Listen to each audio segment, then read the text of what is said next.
ሰላም የተከበራችሁ ተማሪዎች፣ አስተማሪዎች እንዲሁም የተማሪዎች ወላጆች እንደምናችሁ። ዛሬም በአዲስ ትምህርታዊ ቪዲዮ ከፈተና.et ተመልሼ መጥቻለሁ።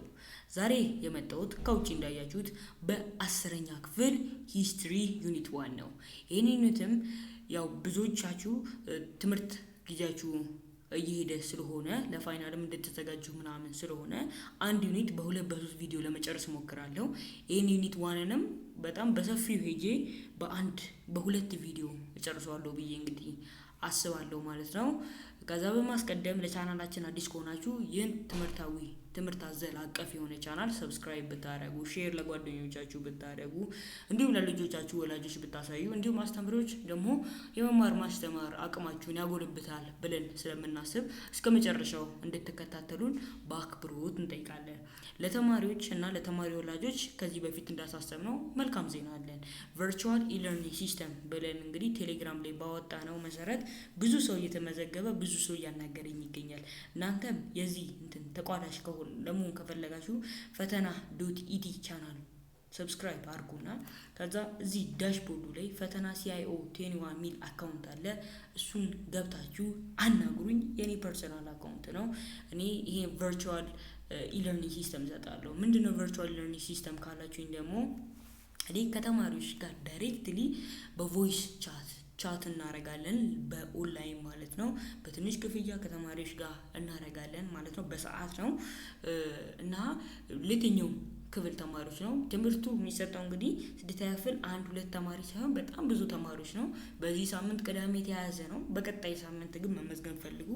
ያው እንግዲህ feetena_CIO 21 ይላል አካውንቱ አስቀምጠናል።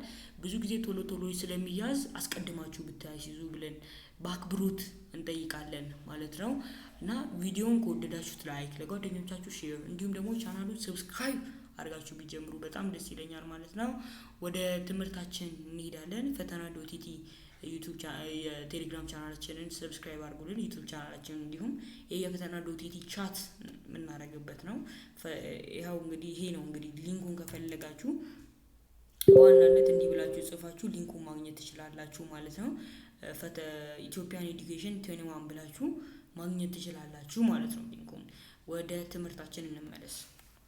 ዛሬ እንግዲህ የ10ኛ ክፍል ዩኒት 1 ዲቨሎፕመንት ኦፍ ካፒታሊዝም ኤንድ ናሽናሊዝም ፍሮም 1850 to 1914 ሚለውን እናያለን ማለት ነው።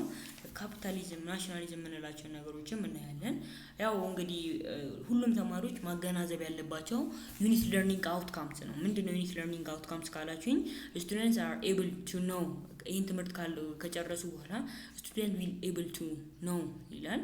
distinguish the major characteristics of capitalism ካፒታሊዝም የምንለው ምንድነው፣ characteristics ምንድነው የሚለውን ማወቅ አለባቸው ይላል። explore how nationalism leads to war and empire expansion ይላል። ናሽናሊዝም የምንለው ነገር እንዴት ወደ ጦርነት እንደመጣ እንዲሁም empire expansion ወይ ደግሞ የአንድ መሪ ግዛት ማለት እንዴት እንደጨመረ እናያለን። analyze how Italian and German unification changes the political landscape of the Europe የኢታሊያና ጀርመን ዩኒፊኬሽን በዋናነት በዚህ ዩኒት ላይ አለ። በዛሬው ፓርት እስከ ኢታሊያን ዩኒፊኬሽን እስከ ጉሴፔ ጋሪባልዲ ድረስ አድርገን እንጨርሰዋለን ማለት ነው። ሃው እና ኢታሊያና ጀርመን ዩኒፊኬሽን ከደረሰቸው በኋላ የመሬት አቀማመጣቸው ምን ሆነ፣ የመሬት ቅርጻቸው ወደ ምን ተቀየረ፣ ዩሮፕንስ ምን አስመሰላት ወደሚለውንም እንሄዳለን። ኤክስፕሌን ዘ ሩት ኮዝ ኤንድ ኮንሲኩዌንስ ኦፍ አሜሪካን ሲቪል ዋር። በዚህ ዩኒትም ደግሞ ሌላ ዋነኛው ኮንሰፕት የአሜሪካን ሲቪል ዋር ምን ይመስላል የሚለውን ነው ማለት ነው። ይህ ቪዲዮ ስትሰሙ መክረው ድምጹን 100 ላይ አድርጋችሁ ብትሰሙት ብዬ እመክራለሁ ማለት ነው። ኪ ተርምስ ካፒታሊዝም፣ ናሽናሊዝም፣ ኮሎናይዜሽን፣ ኢንዱስትሪያል ሪቮሉሽን ነው። እንግዲህ እስቲ እንምጣ ፊቸርስ ኦፍ ካፒታሊዝም ጋር እንምጣ። ፊቸርስ ኦፍ ካፒታሊዝም ምንድን ናቸው ወደሚለው እንምጣ። ከዛ በፊት እንግዲህ ለርኒንግ አውትካምስ እኔ at the end of this lesson student will able to define features of capitalism የካፒታሊዝም ፊቸሮችን መናገር አለብን። explain the role of industrial revolution in establishment of the capitalist system and recognize why capitalism first emerged in western Europe ለምንድን ነው ይቅርታ ከሌሎች የዓለም ክፍሎች ቀድሞ በዩሮፕ ላይ የተከፈተው ሚሊዮንም እኔ I think ይሄንን እናደርገው እዚህ ድረስ። እሺ በጣም ጥሩ። Capitalism has been the dominant economic system in the Western world since the collapse of feudalism. Capitalism is dominant economic system, no? Is a type of economic system in the Western world since the collapse of feudalism. ከካፒታሊዝም በፊት እንግዲህ ፊውዳሊዝም ነበር። ከካፒታሊዝም በኋላ ደግሞ ሶሻሊዝም የሚባል አለ እና በፊውዳሊዝም የተሰካ ስርዓት ነው ካፒታሊዝም የምንለውና ኢኮኖሚክስ አይ ቲንክ ከዚህ ወርድ ጋር ፋሚሊያር ትመስሉኛላችሁ ተማሪዎችም እንዲሁም አስተማሪዎች ምክንያቱም ካፒታሊዝም ሲባል አሲኑ አስ ስቱደንት አንዳንድ ቦታዎች ሚዲያዎች ላይ ተሰሙታላችሁ እና ካፒታሊዝም የምንለው ኢኮኖሚክ ሲስተም ነው እና በዌስተርን ወርልድ ነው የተጀመረው ሲንስ ዘ ኮላፕስ ኦፍ ፊውዳሊዝም የሚባለው ስርዓት ከወደቀ በኋላ የተጀመረ ነገር ነው። In the capitalist system, most means of production are privately owned ይላል። ይሄ እንግዲህ features of capitalist system የምንለው ጋር ይመጣል። እንግዲህ ፊቸሮቹን እንግዲህ ቀርሞ ለመናገር እየሞከረ ነው። መጽሐፉ በጣም ያሰፋዋል። አስተማሪዎችም እንግዲህ አጫጭር ኖት እንግዲህ ከዚህ ላይ ስለምታወጡ አይታችሁ ማውጣት ነው። እንግዲህ ምንድነው ብዙ አይነት ፊቸሮች አሉት። እንደ ካፒታል ሲስተም most means of production are privately owned ይላል። private property is the first feature or characteristics of capitalism እንደሆነ ማየት አለባችሁ። the feature of capitalism ነው private property ምንለው ወይ ደግሞ privately owned የተደረገ the growth of capitalism was influenced significantly by industrial revolution ይላል። ካፒታሊዝም ያደገው ኢንፍሉዌንስ ያደረገው ኢንዱስትሪያል ሪቮሉሽን ነው። ምንድነው ኢንዱስትሪያል ሪቮሉሽን? የተጀመረ ማናት ካልን ኢንዱስትሪያል ሪቮሉሽን was started in England በእንግላንድ ነው የተጀመረው in 80th century ኢንግላንድ እንግዲህ ያው የዓለም ታላቅ ሀገር ናት። እንዲሁም አሁን ደግሞ በእግር ኳስ በጣም ቀዳሚ ተብላ የምትጠራ ሀገር ናት ማለት ነው። ስለ ኢንግላንድ እዚህ ጋር ማውራት የማይጠበቅብንም በዋናነት ነገር ኢንዱስትሪያል ሪቮሉሽን ኢንግላንድ ነው የተጀመረው የሚለው ማለት ነው። The Great Industrial Revolution was mainly responsible for the tremendous economic transformation in Western Europe and United States of America in 19th century ይላል። ምንድነው ኢንዱስትሪያል ሪቮሉሽን ኢኮኖሚ ትሪመንደስ ማለት ምንድነው በጣም ቀይሮታል። ትሪመንዳኒየስሊ ቀይሮታል፣ ትራንስፎርም አድርጎታል in Western Europe and United States of America በዌስተርን ዩሮፕ ማለት ነው in 19th century after England, Belgium, France, Germany states are European countries that become industrialized ይላል። በእንግላንድ ቢጀመርም ግን እዛው ዌስተርን የዩሮፕ ሀገራት እነ ቤልጂየም እነ ፍራንስ እዛው እነ ጀርመኒ እንዲሁም ደግሞ ዩናይትድ ስቴትስ become industrialized ሆናበታለች ይላል። The following industrial revolution new source of energy and power ይላል። ኢነርጂ የምንለው ነገርንም እንግዲህ ይዞልን መጥተዋል ኢንዱስትሪያል ሪቮሉሽን ከመጣ በኋላ ማለት ነው። እቺንም እንዲና actually ሃይላይት እናደርጋት። እሺ በግሪን እናድርገዋ። እሺ the following industrial revolution new source of energy and power ይጋይ በቃል በጣም ጥሩ። እሺ the following is the industrial revolution new source of energy and power industrial revolution አዲስ ኢነርጂ እና አዲስ ፓወር እናገኝበታለን። particularly coal and steam ይላል። coal and steam የምናገኝበት ሆነ ማለት ነው። replaced wind and water powers ይላል። coal and steam ምንድናቸው? በዛ ጊዜ የአየር ንብረት wind እና water ነው እንግዲህ የተኩት። አሁን እንግዲህ coal and steam በጣም ወደ ብዙ ነገሮች ተቀይረዋል። modernized industrial revolution ስለመጣ ማለት ነው እንመጣበታለን። the factory system was created to replace the domestic system in which individual workers used hand tools or simple machines to fabricate goods in their own homes or workshop attached to their homes ያው እንግዲህ fabricated or industrialized የሆነ ነገር የምንለው ነገር ምንድነው? ከፋብሪካ ነው የወጣው ከኢንዱስትሪ ነው የወጣው የምንለው ነገር ከየት የመጣ ነው? እዛ ሰዎች የሰሩት ነው። ፐርሰናሊ ሰዎች በሰሩት ነገር የተሰራ ነገር ነው። ግን የሰዎችን ስራ ያቀላል ተብሎ ነው። የሰዎች ስራ በእጅ የሚሰራ በማሽን መቀየር በማሽን መቀየር ጊዜ መቆጠብ፣ አቅምን መቆጠብ እንዲሁም ደግሞ ሞር ትርፋማ መሆን የማሽን እንግዲህ ዋና ጠቀሜቶቹ ናቸው። Industrialization promote the development of new socio-economic classes ይላል። ኢንዱስትሪያል ሪቮሉሽን በመኖሩ ኢንዱስትሪያላይዝድ የሆነች ካንትሪ ኢንዱስትሪያላይዝድ የሆኑ ስቴቶች እየጨመሩ በመጡ ቁጥር አዲስ ሶሺዮ ኢኮኖሚክ ክላስ ይጨመራል። ስፔሻሊ the proletariat and bourgeoisie ይላል። ምንድነው ይሄ? በፕሮሌታሪያት እና ቦርጋይሲስ ምንላቸው are ኢንዱስትሪያል ሪቮሉሽን ውስጥ የሚገኙ ሁለት ክላሶች ናቸው። ቦርጋይስስ ስሙ ከከበዳቸው ኢዝ ሩሊንግ ክላስ ነው። ይሄኛው ሩሊንግ ክላስ ነው። ፕሮሌታሪያት የምንለው ደግሞ ሌበር ሰርቪስ የሚሰጠው ወይ ደግሞ ሩልድ ወይ ደግሞ የበታችሁ ክፍል ነው ማለት ነው። ስለዚህ ቦርጋይስስ ስሙ ከከበዳችሁ ካፒታሊስት ማለት እንችላለን። ፕሮሌታሪያት ደግሞ ሌበር ሰርቪስ የሚሰጠው ነው ማለት ነው። ዱሪንግ ዘ ኤርሊ ሞደርን ፔሪድ ዩሮፒያንስ ቢልት ኤ ትራንስ አትላንቲክ ኢኮኖሚ ይላል። በሞደርን ዱሪንግ ኤርሊ ሞደርን ፔሪድ ይላል Europeans built transatlantic economy which the slave trade and slavery play a key role ይላል። እንግዲህ ዩሮፒያኖች አሁን ላሉበት ዋና ዩኤስኤ ሁሉም ላሉበት አፍሪካኖች ናቸው። ምክንያቱም በትሬድ በስሌቨሪ በምን ሆኖ በአፍሪካ ጉልበት እነሱ ተጠቀሙ፣ እነሱ ገነኑ እንጂ በአፍሪካ ሰዎች ነበር ይሄ የሆነው። የአፍሪካ ህዝብ እንግዲህ እሱን ቢያደርግ ኖሮ ስቲል ናው እንትን አንሆንም፣ ከሁሉም የቀረን አንሆንም፣ ሞርን በለጽጋለን ነበር ማለት ነው። አሁን ግን we are getting the right way and become modernized ይሆን። modern industrial capitalism arose from 18th century ይላል። transatlantic commerce በሚኖርበት ጊዜ ነው እንግዲህ modern industrial revolution የመጣ የነበረው። ዩሮፒያንስ ሜድ ኤ ላርጅ አማውንት ኦፍ መኒ throughout their network of colonies, sugar and cotton tobacco plantation ይላል። ዩሮፒያንስ ምንድናቸው? ብዙ ገንዘብ ይከፍሉ ነበር ለሱኳር ብትሉ፣ ለጥጥ፣ ለቶባኮ ወይ ደግሞ የሲጋራ እንትን ብትሉ ለፕላንቴሽን በጣም ብዙ ብር ያወጡ ነበር። this rich sometimes referred us to capital ይላል።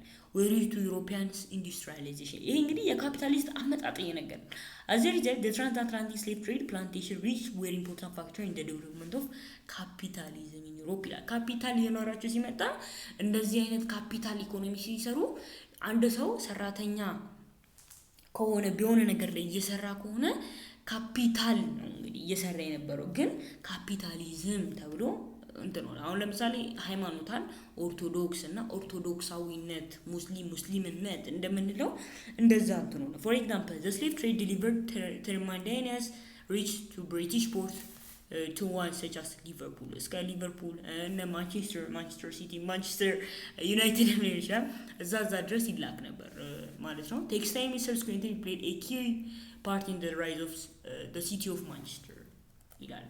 The means of production, the capitalist system owned by small group of wealthy individuals, known as capitalist or bourgeoisie. Means of production in the capitalist system. የሚመረቱ ነገሮች እንግዲህ የሚያዘው በሩል የሚያረጋቸው ሰዎች ነው ይላል። ባጭሩ ይሄን ነገር ስናደርገው the proletariat receive wages for this labor service ይሰጣሉ። the creation of product and service in capitalist economy is based on demand and supply ይላል። በዋናነት ማርኬት ኢኮኖሚ ይባላል የካፒታሊስት ኢኮኖሚ። the market economy is based on the capitalist market economy is a type of capitalist economy which based on demand and supply ላይ የተመሰረተ ነው። ወይ ደግሞ ፍሪ ኮሜርስ ይሉታል፣ ፍሪ ኢኮኖሚ ይሉታል፣ ብዙ አይነት ስም ይሰጡታል ማለት ነው። the government imposes few restriction and interference ይላል። the capitalist economy differs from the socialist economy central planning structure which also known as command economy ይላል። ምንድነው ሶሻሊስቶች ካፒታሊስቶች ከሶሻሊስቶች የሚለዩት በዚህኛው በታይፕ ኦፍ ኢኮኖሚ ነው። ሶሻሊስቶች የሚጠቀሙት ታይፕ ኦፍ ኢኮኖሚ ኮማንድ ነው። ካፒታሊስቶች ማርኬት ኢኮኖሚ ኦር ፍሪ ኢኮኖሚ። ማርኬት ኢኮኖሚ ኦር ፍሪ ኢኮኖሚ ምንድነው? ታይፕ ኦፍ ኢኮኖሚ which is based on demand and supply ላይ የተመሰረተ ነው። ዲማንድ እና ሰፕላይ ላይ የተመሰረተ ምን ይሉታል? ካፒታሊስት ኢኮኖሚ ነው ይሉታል። ኮማንድ ኢኮኖሚ ደግሞ የሚለው በጣም ከዚህ በጣም በብዙ ነገር ይለያል ማለት ነው። ምንድነው? ኢኮማንድ ኢኮኖሚ the one which the government is the charge of the economy ይላል። ዋናው መሪው ነው ወይ ደግሞ ኪንግስ ሊሆኑ ይችላሉ፣ ገቨርንመንት ብቻ አይደለም፣ ዋናው ገቨርንመንት ነው ማለት ነው። the charge of the economy. It's also a type of economy of the socialist economy in which the government controls the volume of productions, their distributions and price. የሚመረትበትን ብዛት የሚሰራጭበትን ቦታ እንዲሁም ዋጋውን መንግስት ነው ተመን አውጥቶለት የሚያደርገው ማለት።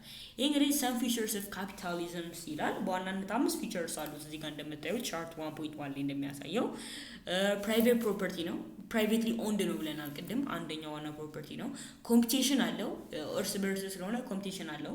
ማርኬት ፕራይስ ዲተርማይን ባይ ሰፕላይ ዲማንድ፣ ማርኬት ፕራይስ ስለሆነ የካፒታሊስት ሶሳይቲ ዋና እንትን ካፒታሊስት ስለሆኑ በዋናነት ማርኬት ዲማንድ ኤንድ ሰፕላይ ላይ የተመሰረተ ነው። ፕሮፊት ሞቲቭ ነው፣ ትርፍን ላይ በዋናነት የሚያተኩረው ትርፍ ላይ ነው። ኖ ሌስ ገቨርንመንት ኢንተርፈረንስ፣ የኢንተርፈረንስ ማለት የለበትም ነው። ስለዚህ ገቨርንመንት ወይ ደግሞ ምንድነው ሩሊንግ ክላስ አክቹሊ ወይ ደግሞ መንግስት የምንለው ነገር የሌለበት ይሆናል ማለት ነው በቢዝነሱ ላይ። ኢን ካንትሪስ ላይክ ጀርመኒ ኤንድ ኢታሊ ኢንዱስትሪያላይዜሽን ሊንክድ ደ ማስ ሚሊታራይዜሽን ኢን ናሽናሊዝም። እንደ ጀርመንና ኢታሊ ባሉ ሀገራቶች ላይ ኢንዱስትሪያላይዜሽን በወታደርም በሰውም ግምት ላይ በጣም ብዙ አምጥቷል። which ultimately led to World War 1 እንደውም እንደዚህ ኦቨር ኢንዱስትሪያላይዝድ ሊሆኑ ሲመጡ በኢንዱስትሪያላይዜሽን ምክንያት የዓለም ጦርነት World War 1 ተከስቷል ማለት ነው። then these countries felt they had to build up colonial empires in order to complete the long time colonial powers such as Great Britain and France ይላል። which one of the following is the first European country to be industrialized? England ነው። the two social class from the other result of industrial revolution were the proletariat እና capitalist ወይ ደግሞ ያ capitalist ማለት ስለምንችል ቦርጋይስም ማለት ነው። ስለዚህ ሲ ይሆናል ማለት ነው። which one of the following is no characteristic of capitalism?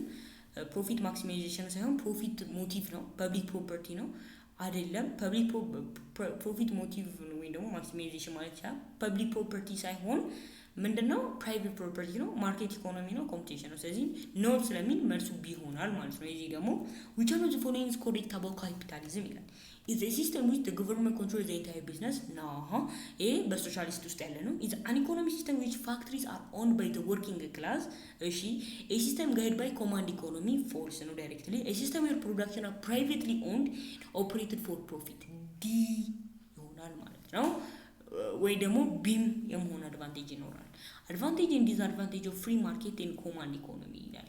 እንግዲህ አድቫንቴጅ ኦፍ ፍሪ ማርኬት በምናነሳበት ጊዜ ወይ ደግሞ ማርኬት ኢኮኖሚ በምናነሳበት ጊዜ የዕቃ አቅርቦትና ሽያጭ ላይ ነው በዋናነት አድቫንቴጁ ያለው እሱ ላይ ነው።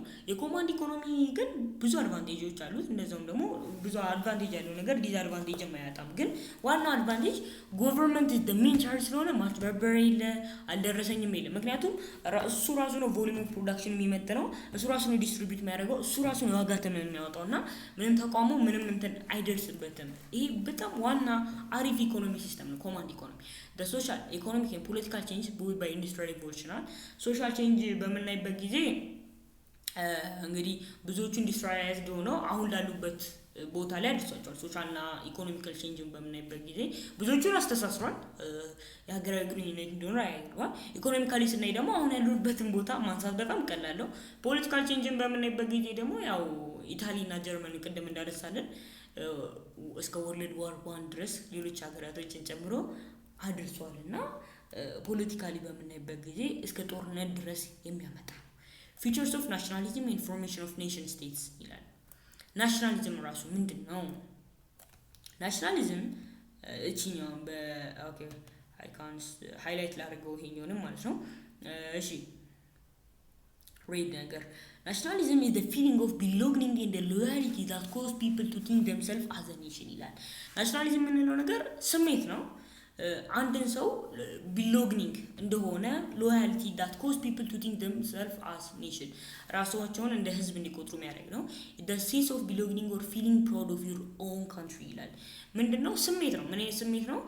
belonging or feeling proud of your country የራሳችሁን ሀገር የመውደድ ስሜት ነው ማለት ነው። ወደ ላይ በምንመነሳበት ጊዜ several great movements that occurred before 19th century helped the growth of ናሽናሊስት ሴንቲመንት ይላል። ናሽናሊስት የሚባለው ነገር እንዲመጣ ከ19ኛው ሴንቸሪ በፊት ብዙ ነገሮች እንትን አድርገዋል። እነ ሬዚስተንስ፣ ፕሮቴስታንት ሪቮሉሽን እና ኤክስፓንሽን ኦፍ ኮመርስ በዋናነት ሶስት የሚጠቀሱ ናቸው። ሄልፕ ዘ ግሮዝ ኦፍ ናሽናል ሴንቲመንት እነ ሬኔሳንስ፣ ፕሮቴስታንት ሪቮሉሽን ኤንድ ኤክስፓንሽን ኦፍ ኮመርስ ማለት ነው። The reason is with its development of national language and its literature ይላል። ናሽናል ላንጉጅ አገራዊ ቋንቋ ማለት ነው። ሊትሬቸር ደግሞ በጥበብ ስዕል ምናምን ያሉ ማለት help bring about national and self consciousness ይላል። The Protestant Revolution broke out religious unity to Europe and aided up supremacy of the Pope ይላል። እዚህ ጋር ብዙም ጠቃሚ ነገር የለም። እዚህ ጋር ነካ ብለን እናደርጋት the first few years the Napoleonic era were called the time of reaction ይላል። When those in power wanted to return old orders. This was the conversation opposed the change Britain, Russia, Prussia and Austria drew Treaty of Vienna in 1850 ይላል። With the objective of reverse all those changes were brought to Europe during the region of Napoleon wars restore the monarchy. On the other hand, there are revolutionaries who spread the idea of nationalism and opposed conservation. Nationalism ተቀብለው እንግዲህ በናፖሊዮኒክ ኤሪያ ጋር ትሪቲ ኦፍ ቬና የፈረሙ አንዳንድ ነገሮችን ነው እንግዲህ የሚናገረው። ፋክተርስ ኮንትሪቢዩቲንግ ቱ ናሽናሊስት ሴንቲመንት ይላል። ኢኮኖሚክ፣ ሂስቶሪካል፣ ጂኦግራፊካል፣ ፖለቲካል እና ሶሻል ብለን በአምስት በዋና እንትኖች አድርገን መግለጽ ይችላል። ኢኮኖሚክስ እና ኮንሰርኒንግ ፎር ስታንዳርድስ ኦፍ ሊቪንግ ለመኖር የሚያስፈልገን እንትን ለመግለጽ። ሂስቶሪካሊ ስንል አታችመንት ቱ ሎንግ ስታንዲንግ ኮንዲሽንስ ኢን ፕራክቲስ ይላል በድሮ ይቆል። ጂኦግራፊክ ስንል አፊሊዬሽን ዊዝ ፓርቲኩላር ቴሪቶሪ አፊሊዬሽን ዊዝ ጂኦግራፊካሊ በምናይበት ጊዜ። ሶሻሊስት የምናይ ኮንሰርን ፎር ግሩፕ ቫሊዩስ ካልቸር ከስተምስ ኤንድ ላንጉጅ ትራዲሽን። ፖለቲካል ዲዛይር ፎር ፖለቲካል ፓወር ኦር አውቶኖሚ ብለንም መግለጽ እንችላለን ማለት ነው። የዛሬው ትምህርታችንም የምናበቃው በዩኒፊኬሽን ኦፍ ኢታሊ ነው። በቀጣይ ዩኒፊኬሽን ኦፍ ጀርመኒ፣ አሜሪካን ሲቪል ዋር ምናምን እናያለን። ዩኒፊኬሽን ኦፍ ኢታሊን እናያለን። ለርኒንግ አውትካምስ ምንድነው? ዲስክራይብ ዘ ኮዝ ኦፍ ዩኒፊኬሽን ኦፍ ኢታሊ። ዩኒፊኬሽን ኦፍ ኢታሊ ለምን ተከሰተ? 2 አውትላይን ኢቨንት ሊዲንግ ኢታሊያን ዩኒፊኬሽን፣ ኤክስፕሌን ዘ ኢፌክት ኦፍ ኢታሊያን ዩኒፊኬሽን ምን አመጣ ምናምን የሚሉትን እናያለን ማለት ነው። ኢታሊ was left completely fragmented by settlement reached the Congress of Vienna. I think green አይደል? I think good ነው ብዬ ነው እንግዲህ ስለማሰብ ነው። ጉድ ካልሆነ ኮሜንት ላይ ጻፉልኝ እና ቀጣይ ጊዜ ላይ አስቀረዋለሁ። it's not cool ያ ካልወደዳችሁ ስለማይሆን በጣም ጥሩ። Italy was left completely fragmented by the settlement reached Congress of Vienna in 1850. Italy in 1850 faced a three obstacles to unity ይላል። በ1815 ምን ተከሰተ ከተባለ ኢታሊ ሶስት ኦብስታክሎች ሶስት ችግሮች ያጋጥሟታል ይላል። The first was the Austrian occupation of Lombardy and Venice in the northeast of Italian peninsula ይላል። አውስትሪያ የኢታሊን ሁለት ፓርቶች ትይዛለች በ1815 ሎምባርዲ ሎምባርዲያ እና ቪናይስ ትይዛለች። እነዚህ በኖርዝ እና ኖርዝ ኢስተርን ኦፍ ኢታሊያን ፔኒንሱላ የሚገኙ ናቸው። ሁለተኛ the papal states the principality under the sovereignty of the pope ይላል። በፖፕ ስር ያሉ ናቸው። the papal state straddled the center of peninsulas cutting the north from the south. Often foreign powers as for instance France in 1849 intervened to protect the papal independence ይላል። papal states ወይ ደግሞ አንዳንድ ጊዜ ኖት ላይ ደግሞ small states ይላል እንግዲህ በዋናነት ግን እንደዚህ እስከሚጽፍ አውስትራሊያ the France and the leaders and peoples of small states of Italy ብለን ማስቀመጥ እንችላለን ማለት ነው። The third obstacles for the existence of several independent states on the French border with the Kingdom of Sardinia, also called Piedmont Sardinia ትባላለች, which had slowly በፍሬንች ቦርደር ላይ የምትገኝ ናት Kingdom of Sardinia ማለት ነው. slowly expand since the Middle Age and were the most advanced states in Italy. በሚድል ኤጅ አካባቢ ያለች ናት ግን በኢታሊ ካሉ ሀገራቶች በዛ ጊዜ በሚድል ኤጅ ጋር most advanced ናት. The Kingdom of Sardinia is consisted of the region called Piedmont in northwestern Italy and the islands of Sardinia ይላል. በኢታሊያና islands of Sardinia ጋር Piedmont ትባላለች. The Kingdom of the two Sicilies occupied the southern half of the peninsula and the islands of Sicily ይላል. Other small states were the Duchies of Tuscana, Parma and Modena, all governed by natives of Habsburg. ይሄን ነገር ባረሱ ጥሩ ነው. ፓርማ ሞዲና እና ቱስካና በሃብስበርግ ያያዛሉ.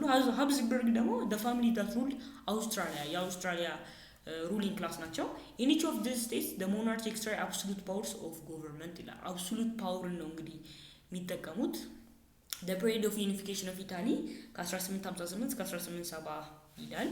በዋናነት እንግዲህ the leaders or the process of the unification movement of Italy እናያለን ማለት ነው።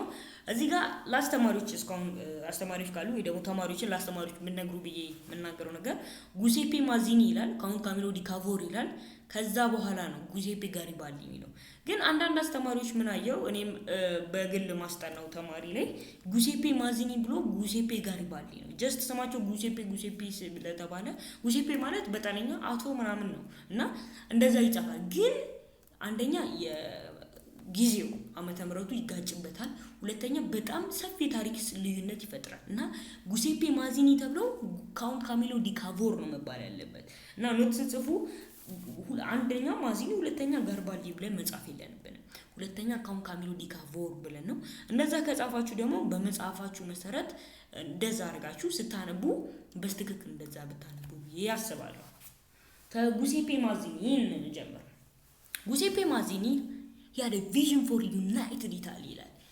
አንድ የሆነች በጋራ የምትኖር ተሰባስባ በፍቅር በኢኮኖሚ ያደገች የሚመጣ ኢታሊ ያስብ ነበር። ማዚኒ viewed nation state to be necessary opposed monarchy ይላል። he was a member of Carbonari, a secret society of Italian unification formed to abolish foreign rules in Italy ይላል። he was a member of Carbonari የምን ሜምበር ነው?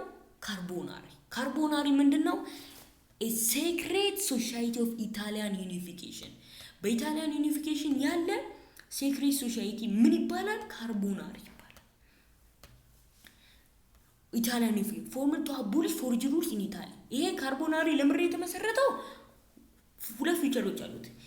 secret society of Italian unification በኢታሊያን ዩኒፊኬሽን ጊዜ የነበረ secret በድብቅ የነበረ ሶሳይቲ ለምሬ የተመሰረተው ፎርመት ቱ አቦሊሽ ፎሬጅ ሩልስ ኢን ኢታሊ በኢታሊ ያሉትን ሀገር አቀፍ የሆኑ ህጎችን ለማጥፋት። in 1831 ማዚኒ founded a movement called young Italy የሚባል ሙቭመንት ፋውንድ ያደርጋል which attracts tens of thousands of Italy 10 ሺዎች የሚባል እንዴ ቃለ አጋኑ እንጠቀም በጊዜ ዘይ ነው እንግዲህ የእንግሊዘኛ ዘይ which attracted tens of thousands of Italy 10 ሺዎችን ጣሊያኖች ኢምፕሬስድ ያደርጋል። he wanted a liberal democratic republic to govern united Italy ሞናርሺ ናት ብለናል ነበር ኢታሊ። እሱ ምንድነው የሚፈልገው? ሪፐብሊክ ዲሞክራቲክ ሪፐብሊክ ነው የሚፈልገው። ማዚኒ played a leading role in 1848 revolution 1848 revolution በሚመጣበት ጊዜ በዋናነት ስማቸው ከሚጠቀሱ መሪዎች ውስጥ በዛ ጊዜ እሱ ነበር። በነገራችን ላይ ጉሴፔ ማዚኒና ጉሴፔ ጋሪባልዲ ተራሶች ነበሩ። ከዚህ ግን ሊደርስ ናቸው። ጣሊያንን በተለይ ጋሪባልዲ ጣሊያንን ነፃ ለማውጣት የከፈለው መስዋዕትነት በጣም ትልቅ ነው። አሁን ያለችውን ጣሊያን ለማስቀመጥ ብለን ብንወስድ ማጋነን አይሆንብንም። he wanted a liberal democratic republic to govern united Italy ብለን ነበር for a short period ይላል። እዚች ጋር ማስመር ያለባችሁ ነገር for short period let's make it this yellow. For short period he was a leader of Roman Republic proclaimed in the Papal States. ለትንሽ ጊዜ የሮማን ሪፐብሊክ ምን ነበር?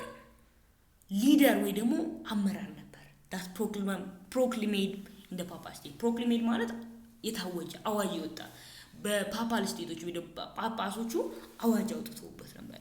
but the French forces overthrew the republic established by Mazzini ይላል። ሪፐብሊክ ዲሞክራቲክ ሪፐብሊክ ነው የተጠቀመውና ፍሬንች ፎርሶች በማዚኒ የተመሰረተውን ሙሉ በሙሉ ደምሰሱት። you see ፍሬንች ቅድም ፍሬንች በምንልበት ጊዜ ፍሬንች እንግዲህ እንደዚህ ያርጋለች ማለት ነው። እንደዚህ እዚህ actually ይሄን በቢጫ ብናደርገው is good ቫቲካን ሲቲ ድረስ በጣም ጥሩ። ወደ ላይ እንመለስ። እሺ ሁለተኛው ሰውዬ ካውንት ካሚሎ ዲ ካቮር ይባላል። ካውንት ካሚሎ ዲ ካቮር በዋናነት ስለ ካቮር ስናወራ በ1852 he became the president of the prime minister of the independent kingdom of Sardinia በ1852 ካውንት ካሚሎ ዲ ካቮር ስሙ ረጅም ሰው ካቮር በመጥራት እንችላለን። ካቮር became the prime minister of ኢንዲፔንደንት ኪንግደም ሰርዲኒያ በ1852 ማለት ነው። ከዛ he was an aristocrat in well educated አሪስቶክራት ጋር ፋሚሊያር ናቸው ቢያስባለሁ። አሪስቶክራት ማለት ምን ማለት ነው ካላችሁኝ አንድ ሀገር በሚሊታሪ በእውቀት አሪስቶክራት ማለት በዋናነት ምን ብዬ ላስረዳችሁ መሰለኝ ያ መሬት ያለው ላንድ ያለው ሩሊንግ ክላስ የሆነ እንትን ነው በመግለጽ እንችላለን። he was an aristocrat in well educated በጣም እውቀት የነበረው ሰው ነበር። he took a part in the 1848 revolution ይሄም እንግዲህ በ1848 በነበረው ሪቮሉሽን ጋር ነበር። ካሚሎ ዲካፎ ጉሴፔ ማዚኒንም ቅድም ብለን ነበር። his strength is predominant by promoting industry, encouraging railroad building, improving agriculture, fostering education and enlarging the army ምንድነው ኢንዱስትሪያል ኢቮሉሽን ፕሮሞት አድርጓል። ኢንካሬጂንግ ሬልሮድ የባቡር ሀዲድ መስረታ፣ ኢምፕሩቪንግ አግሪካልቸር የግብርና ስራ፣ ፎስተሪንግ ኤዱኬሽን በጣም የተመጣጠነ ትምህርት እንዲሁም ልቅ በጣም እውቀት የሚሰጥ ማለት ነው። ኢንላርጂንግ ዳር የነበረውን አርሚ ደግሞ እንትን ካቮር ዲስላይክ አብሶሉቲዝም in favor British type of parliamentary government ይላል። አብሶሉቲዝም አይወድም። አንዴ በላይ አንዴ ታች አይወድም። ፓርላመንታሪ ነበር ካሚሎ ዲካፎር ማለት ነው። he wanted Italy to both industrialized and united ኢታሊ የበለጸገች እንዲሁም ምርታማ የሆነች ኢንዱስትሪላይዝድ እና ዩናይትድ የሆነች ኢታሊ ይፈልግ ነበር። he tried to reduce the influence of the Roman Catholic Church in politics በጣም ሁሉ ጊዜ የሚሰራውበት ነገር ምንድነው የሮማን ካቶሊክ ቸርች የካቶሊክ ቤተክርስቲያንን በፖለቲክስ ያላቸውን እንትን ኢንፍሉዌንስ ሪዲዩስ ማድረግ ይፈልግ ነበር። since Austria was the greatest obstacles in Italian unity cover searching for allies against Australia ይላል። አውስትራሊያ ለብቻው አይችልም። ከአውስትራሊያ ግን አብሮ ተባብሮ አውስትሪያ ማውረድ የሚችል አውስትሪያ ማለት እንግዲህ እነ ጆርዳን ምናምን መካከለኛው ምስራቅ አካባቢ ያለች ሀገር ናት። in 1858 ካቮር እና ናፖሊዮን made a secret agreement በ18 ስንት ነው ፕሬዚዳንት የሆነው 52 ከ6 ዓመት በኋላ አውስትሪያዎች ሲከብዱት ሎምባርዲ እና ቪናይስን ይዘው ነበር። ስለዚህ ቬንቲያን ይዘውበት ስለነበር ምን እንትን ለማድረግ እንዳሰበ ምን አሰበ ከናፖሊዮን ሰርድ የፍራንስ ሰውዬ ነው የፍራንስ ንጉስ ነው። ሜድ ሴክሬት አግሪመንት በድብቅ ስምምነት ይፈጥራል። ይሄ ስምምነት ምንድነው መሰላችሁ? የሚገርማችሁ ነገር ናፖሊዮን agreed to send troops to drive the Austrians out of Lombardy and Ventia if Austria declared war on Sardinia አውስትሪያ በሰርዲያ ፒዶመን ሰርዲያ ላይ ጦርነት ወይ ቶክስ ከፈተች እኔ የፈረንሳይ ንጉስ ናፖሊዮን the3rd ትሮፕስ ማለት ወታደሮችን ወደ አውስትሪያ ያዘቻ የኢጣሊያን አውስትሪያ ያዘቻ ቦታ ሎምባርዲ እና ቬንቲያን ኢዝና አውስትሪያን አስቀንጥሬ ያወጣለሁ ትላለች። ይሄን ካረከ እንዲ እነሱ ችግር ፈጥረው ናፖሊዮን እንዲ ካረገልኝ ካቮር ደግሞ ምን ይሰጠዋል? እንዲ ከተፈጠረ እና ካዳንከኝ ካቮር ፕሮሚስ ቱ ጊቭ the regions of Nice and Savoy to France ይላል። ናይስ እና ሳቮይ የሚባሉ ለፍራንስ ይሰጣል። የኢጣሊያን ፓርቶች ለፍራንስ ይሰጣሉ ብሎ እንትን ይላል። አሁን እዚህ ጋር ጉዜፔ ጋሪባልዲ ብናስቀድም ናይስ እና ሳቮይ እንዴት ፍራንስ ወደቁ የሚለው ግልጽ አይደለም። ግን ከካቮር በኋላ ብናነባው ስክሪን ይላል። ካቮር maneuvered Austria into declaring war on Piedmont ይላል። ካቮር maneuvered Austria into declaring war on Piedmont ይላል። maneuvered እስቲ ተማሪዎች ምን ይመስላችኋል? maneuvered እንግሊዘኛ ካለው action that you need ይላል። maneuvered አረጋ ምንድነው? አውስትሪያ እንድትወጣለት ስለሚፈልግ እንደመገፋፋት አረጋቸው አውስትሪያ ላይ ማለት ነው። ከዛ አውስትራሊያ በሰርዲኒያ ላይ ዋር ትከፍታለች።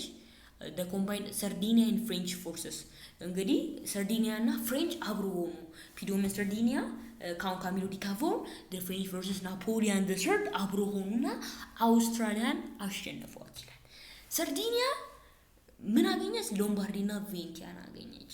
ከሳቮይና ከናይስ ይልቅ ሎምባርዲና ቬንቲያ ስለሚያስፈልገው በዛ ጊዜ አገኘች። ኢኮኖሚካሊም ሶሻሊም ፖለቲካሊም ይፈልጉ ስለነበር ሎምባርዲና ቬንቲያን አስመለሱ ማለት ነው። በዚህ አይነት ጥልቅ የሆነ ሀሳብ ግን ምንድነው still France was to keep nice in Savoy still France እጅል ናት። እነዚህ ቅድም ያነሳናቸው ስቴቶች ፓርማ፣ ሞዴና፣ ቱስካኒ ቶስካና drove out their pro-Austria rulers in by plebiscites they voted to be annexed to Sardinia። ምረሚለው ይሄ ደግሞ ፓርማ፣ ሞዴና እና ቱስካኒ በፕሮ አውስትራሊያ ሩለርስ ነው እና ሃብስበርግ ብለን ቅድም ነበር። ሃብስበርግ ምንድነው? የአውስትራሊያ ሩሊንግ ክላስ ወይ ደግሞ የአውስትራሊያ ሩሊንግ ክላስ ፋሚሊ ነው እነዚህን ቦታዎች የሚይዘው እና ባይ plebiscites ነበር የተያዘው እና they voted to be annexed to Sardinia በእንዲገዛ እንፈልጋለን አሉ ማለት ነው። በዚህ መልክ ይወጣሉ። ጉሴፔ ጋሪባልዲ ማን ነው ይሄ ሰውዬ? ጉሴፔ ጋሪባልዲ ባልዲ ብላችሁ ማለት ትችላላችሁ ከማዚኒ ጋር ከተጣባባችሁ ማለት ነው። ሳውዘርን ኢታሊ አካባቢ ያለ ሰውዬ ነው። ኢታሊያን ናሽናሊስት were led by Giuseppe Garibaldi. He led the red shirts, an army that wore bright red shirts into battle. በጦርነት ጊዜ ላይ they wore ወይ ደግሞ ይለብሳሉ ምን የሚያንጸባርቅ የሚያምር red shirt ሰማያዊ ቀይ ሸርት ይለብሳሉ በባትል they captured the islands of Sicily and then crossed into Italy mainland ይላል። ጉሴፔ ጋሪባልዲ የሲሲሊ ቱ ሲሲሊስ ምናምን ብለን ነበር ቅድም በአውስትሪያን ስሪ ነበር ማለት ነው። they captured islands of Sicily and then crossed into Italy mainland ይላል። they conquered southern areas ይላል። ጉሴፔ ጋሪባልዲ southern areas of Italy ይላል። ይሄ and agreed to unite Piedmont Sardinia in the north ይላል። በሳውዝ ኤሪያ ያዘ በኖርዝ በኩል ደግሞ ፒዶመን ሰርዲኒያ ያሉ he agreed to hand over power of Victor Emmanuel II of Sardinia። በዛ ጊዜ ቪክተር ኢማኑኤል ኦፍ ቱ የሰርዲኒያ ፕሬዚደንት ነበሩ። ማን አልነበረም? ካሚሎ ዲ ካቮር አልነበረም። in 1861 the kingdom of Italy was established ይላል። ይሄ the main ሶስቱም ሜን ናቸው ግን ጉሴፔ ጋሪባልዲ አሁን ላለችው ኢታሊ ስሙ ማረሰው ሰው ነው። በ1861 ምን አረገ? the kingdom of Italy መሰረተ። ማንን አረገ? ከማን ጋር የተስማማው? ከፒዶመንት ሰርዲኒያ ጋር ስለተስማማ ኪንግ ቪክተር ኢማኑኤል II became king ይላል። ኪንግ ኢማኑኤል ቪክተር ኢማኑኤል ንጉስ አረጉት። ቪክተር ኢማኑኤል II ፕሬዝዳንት የነበረው the new kingdom include every part of Italy except Venice and the Papal States ይላል። አዲሱ የኢጣሊያን ንጉስ ሁሉንም ቦታዎች ይዟል ከቬንቲያና the Papal States። የፓፓል ስቴት እንግዲህ በጳጳሶች የሚመራ ስቴት አለ። ጳጳሶች የሚመሩት እንመጣበታለን። the unification of Italy was completed when these two regions became part of Italy። ቬንቲያን እንግዲህ አስመልሷል ከፈረንሳይ ከፕሩዥያ ከፈረንሳይ ያልተደራደሩ ግን ስቲል ያሱ አልሆነችም። እንዲሁም የፓፓል ስቴትስ እና ዩኒፊኬሽን ኦፍ ኢታሊ ወይ ደግሞ ኢጣሊያንን ነፃ የማውጣት ያለቀው ቬንቲያና ፓፓል ስቴትስ አብሮ በሚሆንበት ጊዜ ነው ማለት ነው። ኮምፕሊትድ ይሆናል ወደ እነሱ ሲመለሱ ማለት ነው። በ1866 the following defeat Austria in 7 weeks war between Austria and Prussia ኢታሊ ጉድ ቬንቲያ ይላል። በፕሩዥያ በአውስትሪያ ስር ነበረች ቬንቲያ እና ምን ይደረጋል?